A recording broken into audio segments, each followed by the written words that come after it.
যে আল্লাহ সুবহানাহু ওয়া তাআলা আমাদেরকে একটি দ্বীনি মজলিসে বসে দ্বীনি কিছু আলোচনা শোনার তৌফিক দিয়েছেন, এজন্য শুকরিয়া আদায় করতেছি। আলহামদুলিল্লাহ। দুরূদ ও সালাম বর্ষিত হোক মানবতার মুক্তি মুহাম্মদ সাল্লাল্লাহু আলাইহি ওয়াসাল্লাম, তার পরিবার পরিজন এবং সাহাবায়ে বন্ধুগণ।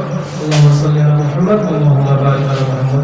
সম্মানিত দ্বীনি ভাইরা, আমি আসলে আলোচনা করার জন্য আসি নাই, আপনাদের সাথে পরিচিত হওয়ার জন্য আসছি।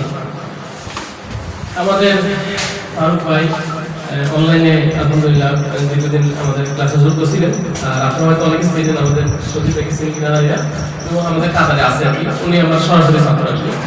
তো ওনার মাধ্যমে আমাদের ফারুক ভাই এবং আপনাদের এলাকার অনেকের সাথে সম্পর্ক হয়েছে।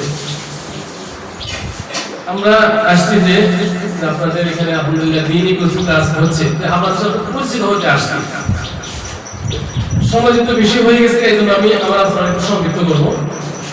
আল্লাহ সুবহানাহু ওয়া তাআলা বলতেছেন সূরা জুমার 9 নম্বর আয়াতে, কুল হাল ইয়াসতাউল লাযীনা ইয়ালামুনা ওয়াল লাযীনা লা ইয়ালামুন ইন্নামা ইয়াতাযাক্কারু উলুল আলবাব।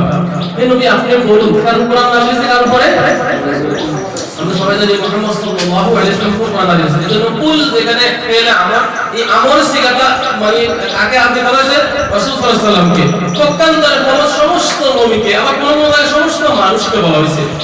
বলতেছে হে নবী আপনি বলুন, যারা জানে যারা জানে না তারা কি সমান?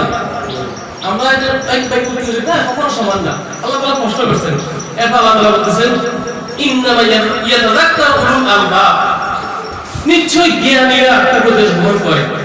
যারা বিবেকবান তারাই উপদেশ গ্রহণ করে, যাদের জ্ঞান নাই বিবেক নাই তারা শুধু তর্কে লিপ্ত হয়, তারা কখনো উপদেশ গ্রহণ করবে না। আপনি যদি বলেন যে ভাই আল্লাহ তাআলা وقال النبي صلى الله عليه وسلم, সেই কথা কি আমার বড় হুজুর এটা বলে নাই, আমার বাপ দাদার দিকে এটা দেখি নাই, সে শুধু এটাই বলবে আরে এত আমার আজকে 70-80 বছর বয়স হচ্ছে এখনো পর্যন্ত আমি এটা দেখি নাই, আর তুমি বলছো আল্লাহ তাআলা وقال النبي صلى الله عليه وسلم।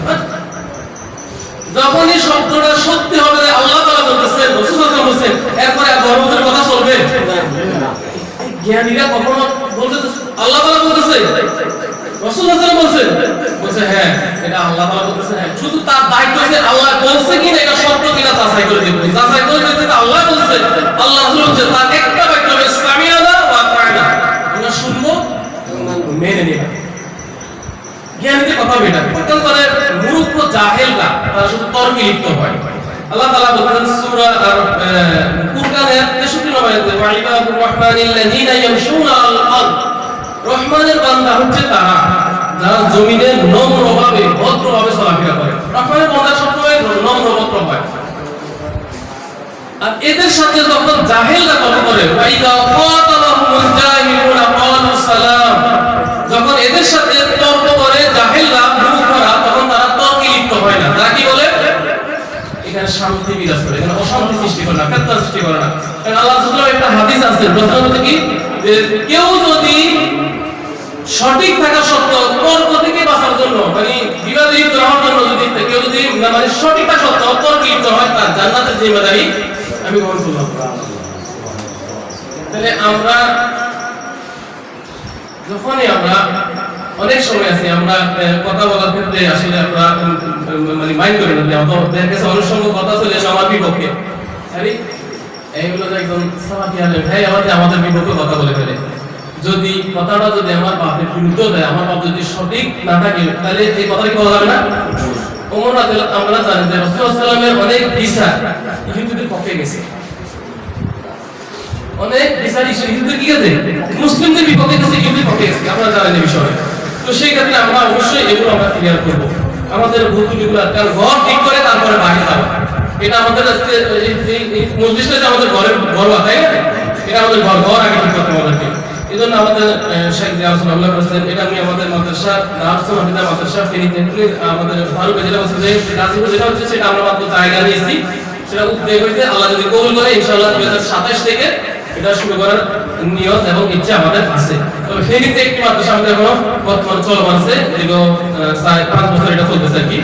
আমাদের মাদ্রাসার মুহতামিম সাহেব যে আলোচনাগুলো করেছেন, এই আলোচনার পরে মানে আলোচনার বর্তমানে এখন যে বিষয় আমি করতেছি এটার পরে কথা বলতে হবে দরকার নাই, তারপরে দুই একটা বিষয় আমি মানে এড করতে চাচ্ছি সেখানে।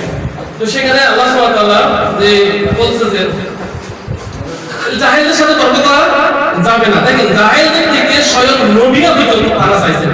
আল্লাহ তাআলা বলতেছেন সূরা বাকারা 7 নম্বরে, ওয়াইদ ক্বালা মূসা লিকাওমিহি ইন্নাল্লাহা ইয়া'মুরুকুম আন তাযবাহু বাকারা। যখন স্মরণ করে দেন এদেরকে স্মরণ করে দেন, তখন মূসা আলাইহিস সালামকে আল্লাহ মুসা তার কওমকে বললেন, তার জাতিকে বললেন, তোমাদেরকে আল্লাহ তাআলা নির্দেশ দিয়েছেন একটি বাকারা গরু জবাই করার জন্য।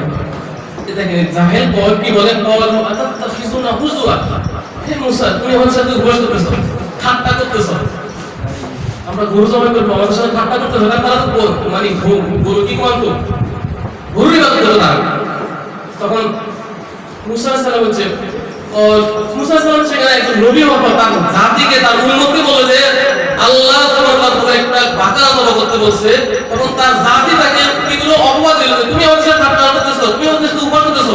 মূসা আলাইহিস সালাম রাগ না হয়, কারণ মূসা আলাইহিস সালাম তো রাগী মানুষ ছিলেন, উনি রাগী ছিলেন। তারপর রাগ না করে শারীরিক ঘরে বললেন, ক্বালা আউযু বিল্লাহি আন আকুনা মিনাল জাহিলিন, আমি জাহেলদের অন্তর্ভুক্ত হওয়া থেকে আল্লাহর কাছে আশ্রয় চাই। তার মানে জাহেলরা যে কত নিন্দিত, কত ঘৃণিত, এটা আমরা বুঝতে পারতেছি কিছুটা এই আয়াত থেকে।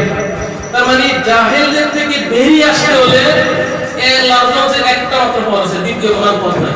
ইন্নামাল ইলমু বিত্তাআল্লুম, পড়াশোনার মাধ্যমে, তালিমের মাধ্যমে এই জাহেলিয়ত থেকে বেরিয়ে আসতে হবে। যদি পড়াশোনা না থাকে, তালিম না থাকে, চর্চা না থাকে, ইলম অর্জন না করে জাহেলিয়ত থেকে বেরিয়ে আসা যাবে না। এখন থেকে শুরু করে যদি আমরা যদি মনে করেন যে ঈশান পর্যন্ত এইভাবে কন্ট্রোল প্রতিদিন আমাদের আলোচনা করতে থাকি, আমাদের লেকচার জ্ঞান অর্জন হবে। কিন্তু আপনি লেখাপড়া করে যদি আপনি এই জ্ঞান অর্জন করবেন আর শুনে শুনে জ্ঞান অর্জন করেন, এটার মধ্যে আসমানের পার্থক্য আছে। একটা আয়াত বলে আপনি বুঝতে পারবেন যে কানে শোনা আর চোখে দেখা এটা কতটুকু পার্থক্য। আমরা জানি যে ইব্রাহিম সাল্লাম মানে শ্রেষ্ঠ রাসূলের মধ্যে একজন ছিলেন কে? ইব্রাহিম সাল্লাম ছিলেন। ইব্রাহিম সাল্লাম বলেছেন,